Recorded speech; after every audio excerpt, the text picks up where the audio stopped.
Robert J. Wright and Aaron McCarty, guests on Keel, heard via the Jack Spring Electric Keel Newsmaker Hotline. The latest of those is Congressman Mike Johnson. Mr. Mike, welcome back to Keel. Thank you for taking time for us this morning, sir. How you been?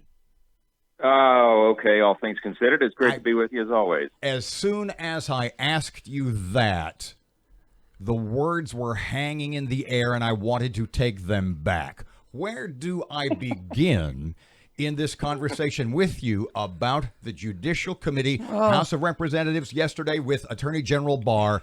Is it okay for one congressman to punch another one? Let me have a duel in the parking lot. Yes. Yeah. Let me start here. Well, there's a Broadway play about it. Why not? Let me start here. And it's what they called, Democrats on the committee, led by Representative Nadler, called the Attorney General and the President murderers. And you kind of, as much as Mike Johnson ever goes off on somebody, you did, didn't you? Yeah, I did. I had no choice in the matter. It was really outrageous.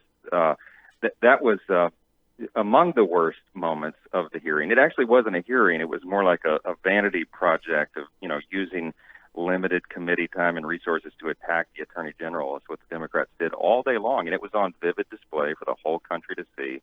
People are just incensed about it, and we're really glad. I'm glad that they're seeing what we have to deal with every day. They hate this Attorney General. And you know why? Because he is cleaning up the messes of the Obama-Biden Department of Justice, the Comey FBI that was so corrupt, the special counsel investigation. And they absolutely hate him for it. And so you could see that when every single Democrat, as they questioned him yesterday, just seething with this loathsome feeling they have for the Attorney General and the President, the administration that he serves. Nadler and the committee had wanted, or at least the Dems on the committee had been, as much as they can, pressure AG Barr to make an appearance for some time, knowing what was going to happen, that they were going to ask 10-minute questions that were really 10 minutes of insults and haranguing. Why would he have even gone? Why did he go? Because he is a serious law enforcement officer with a sterling reputation. He believes in the impartial administration of justice.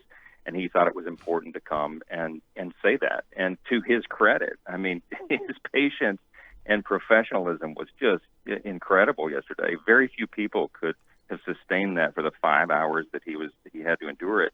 The Democrats jumped up and down and screamed for the last, a year. It's been a year. They demanded him to appear, and they complained that he wouldn't. The only reason he didn't come before now is because they tried to change the committee structure and the rules in ways that had never been done before. They wanted to bring in mercenary trial lawyers, liberal trial lawyers, to question him instead of the duly elected representatives of the people, the members of the committee itself. And, of course, he rightfully refused that. It had never been done before. So they finally get it worked out. We waited a year to have it. And then he shows up. They have no substantive questions. These are nothing but just campaign speeches and rhetoric, and it was just absolutely painful to sit through. Congressman, the mayors in several cities, the whole purpose of the hearing, I guess, was that mayors in several cities don't want federal authorities, I guess, coming into their cities. Where are we on that? Did y'all make any headway on any kind of a compromise or any decision on that?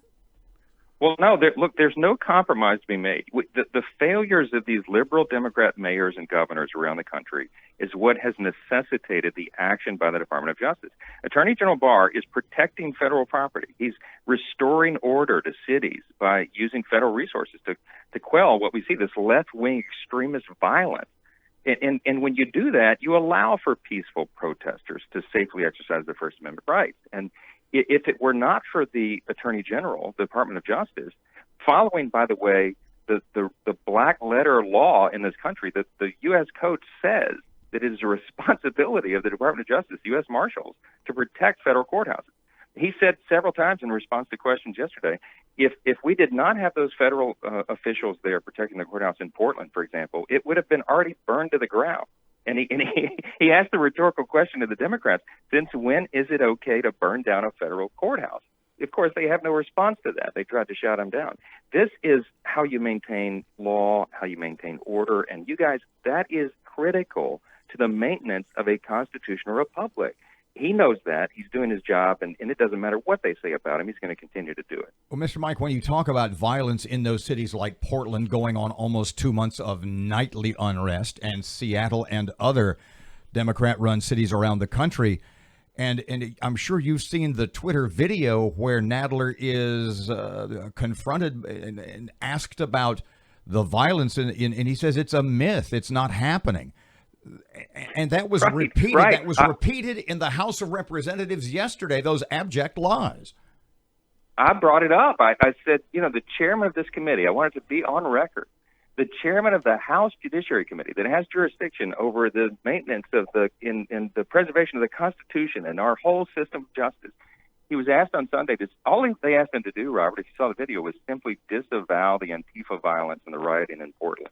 And he actually said, this is his quote, I have it written down, "That's a myth. That's being spread only in Washington, D.C." I mean, come on. They are trying so hard to obscure the truth. They don't want the American people to see the chaos, to understand that our police and first responders are under siege like they are.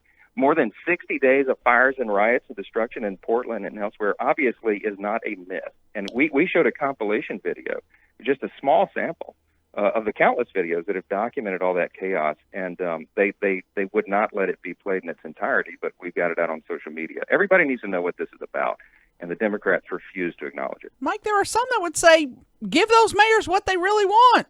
Don't help them. See what happens. Yeah, I hear that a lot, Aaron, but here's the problem. As I said a moment ago, we have to maintain order. We have to maintain the rule of law. And what about all those good citizens, God-fearing folks who are paying their taxes and following the rules and following the law? They are property owners in the vicinity of these crazy riots and the violence and everything else.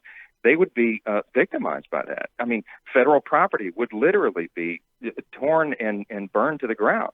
We cannot allow that to go on. If you allow violence like that, it never stops. It only grows. And the Attorney General knows that. The President Trump knows that. And that's why they're using the heavy hand that they are, and following the law. Oh, just another day in a congressman's life. Mr. Mike, we've literally reached the point where there is no compromise with the other side right now, is there? It's difficult to say it like that, Robert, but that truly is what it is. I mean, look at the cast of characters yesterday in that hearing on the other side, the Democrats. Everybody watched it. You can watch the highlight, or let's say the low light videos all day long. You can see them everywhere.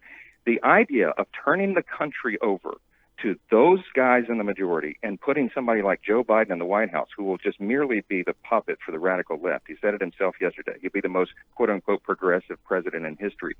The idea of turning the country over to those folks should scare the living daylights out of every freedom-loving American. And we have to say that loudly and clearly and make the contrast what it is.